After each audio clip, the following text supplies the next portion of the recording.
राम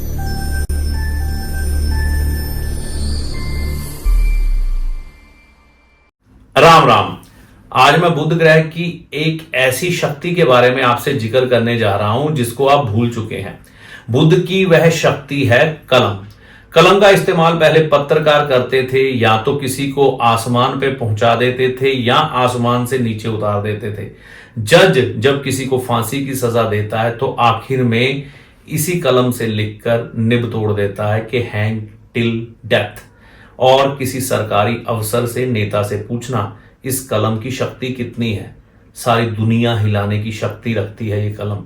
लेकिन आज के समय में इस कलम का इस्तेमाल करना जनसाधारण छोड़ चुके हैं। हाँ, कोई लोग ऐसे हैं जिनका कलम के बगैर गुजारा नहीं है, यानी कि पेन के बगैर, लेकिन ज्यादातर लोग इसका इस्तेमाल करना भूल चुके हैं और इस शक्ति का सम्मान करना भूल चुके हैं। देखिए, मैं आपको आज यही बताने जा रहा हूं कि इस शक्ति के द्वारा आप अपना भाग्य कैसे बदल सकते हैं। सबसे पहले एक गोल्डन कलर का पेन हर व्यक्ति को अपने पास रखना चाहिए, बढ़िया से बढ़िया ब्रांडेड। क्योंकि ब्रांड इसलिए मैंने कहा क्योंकि इसमें शुक्र भी प्रवेश कर जाता है और ये कलम बुध की है। और फिर आप अपना भाग्य तक खुद लिखने की हिम्मत रखते हैं। कलम विधाता लिखे विधाता, ये कहा गया है लाल किताब में बहुत जगह। तो कलम विधाता मतलब ये कलम आपका भाग्य बदल सकती है, लेकिन लोगों को मालूम ही नहीं है कि ये कलम आपका भाग्य कैसे बदलेगी।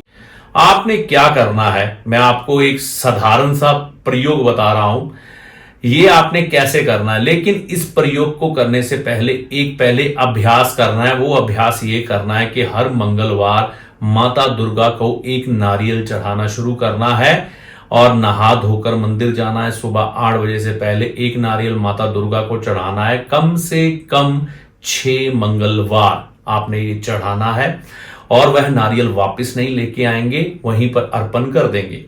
फिर ऐसी एक पहले दिन ही नारियल चढ़ाने के बाद गोल्डन पेन खरीदेंगे। गोल्डन पेन खरीद कर उस पेन को सुबह नमस्कार करेंगे, ठीक है। और अंत में जो चीज आएगी, अब मैं जो बताने जा रहा हूं ये ध्यान से सुनिएगा। बीच में जिस दिन भी पूर्णिमा आ जाए, हो सकता है आपको इंतजार करना पड़े। 6 मंगलवार आपने नारियल का उपाय कर लिया, अब उसे छोड़ दिया। हम ये इंतजार करेंगे कि किसी दिन पूर्णिमा आए बुधवार के दिन। मैं दोबारा दोहरा रहा हूं, पूर्णिमा आए बुधवार के दिन।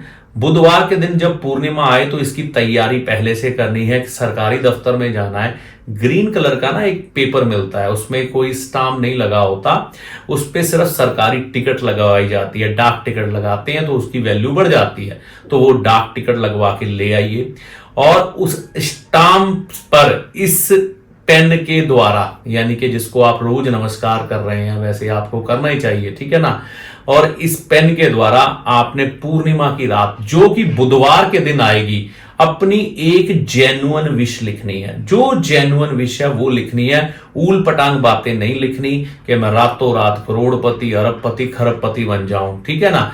जेन्युइन विश है। अगर आप पर कर्जा है कि मेरा कर्जा उतर जाए, ठीक है। और अगर आपका काम धंधा नहीं चल रहा, मेरा काम धंधा चले, मेरी रोजी रोटी अच्छे से चलती रहे, मुझे किसी चीज की कमी ना आए, जितना मुझे धन चाहिए उससे 20, 25, 50% मुझे बढ़ के मिले, मेरा स्वास्थ्य अच्छा रहे, मेरा परिवार सुखी रहे। इनमें से कुछ चीजें चिन्हित करके वो लिख लें। जेन्युइन एक विश लिखनी है, चाहे स्वास्थ्य मांग लेना, चाहे धन मांग लेना, चाहे आप अपना कारोबार मांग लेना, जो चाहिए एक चीज मांगना, ढेर मत लगा देना, ठीक है। तो वो लिखना है पूर्णिमा की रात जो बुधवार के दिन आएगी। कहां पर? अपनी छत पर बैठकर, और उस चंद्रमा की जो किरणें आप पर पड़ रही होंगी, आपके उस पेपर पर पड़ रही होगी, कार्डबोर्ड नीचे रख लेना, उस पर लिखना, ठीक है ना, उस पेपर पर। उसके बाद उस पेपर को किसी को दिखाना नहीं, बताना नहीं, छुपा के रख लेना। और जब वह विश पूरी हो जाए तो माता दुर्गा जी के मंदिर में जाके धन्यवाद करके आना और माता दुर्गा जी को नारियल चढ़ा के आना। मुझे उम्मीद है 1 साल के अंदर अंदर ये उपाय चमत्कारी रूप से असर करता है आपकी उस विश को पूरा करने के लिए, ठीक है। तो यहां पर आपकी ये कलम की ताकत आपके जीवन को बदल सकती है। और उसके बाद एक आदत बनाएं, अपनी कलम अपने पास रखें, जहां भी जाएं सिग्नेचर करने की जरूरत हो किसी से कलम नहीं मांगनी, अपनी कलम से ही सिग्नेचर करें। तो ये उपाय कुछ समय दोहरा के देखें, एक बार करना है, दिन का इंतजार करके पूर्णिमा बुधवार के दिन ढूंढनी है, ठीक है ना, मिल जाती है बड़े आराम से, थोड़ा समय लग सकता है, मिल जाएगी, ठीक है ना। तो आप पहले चिन्हित कर लें, नारियल का उपाय पहले करके रख सकते हैं, जरूरी नहीं कि उस समय भी करना है। हाँ, जब पूर्णिमा आ जाए उससे पहले मंगलवार पड़ता है तो वहां पर भी कर लेंगे, कोई नुकसान नहीं है। तो ये करके देखें, आपकी कलम आपका भाग्य कैसे बदलती है, आपकी विश कैसे पूरी करती है, ये समय और माता रानी की कृपा से आपको पता लगेगा। इस वीडियो में दी गई जानकारी का लाभ माता रानी की कृपा से आपको होगा, जिससे ये कलम आपका भाग्य, आपका लेख बदलने में आपकी सहायक बनेगी। जय माता दी।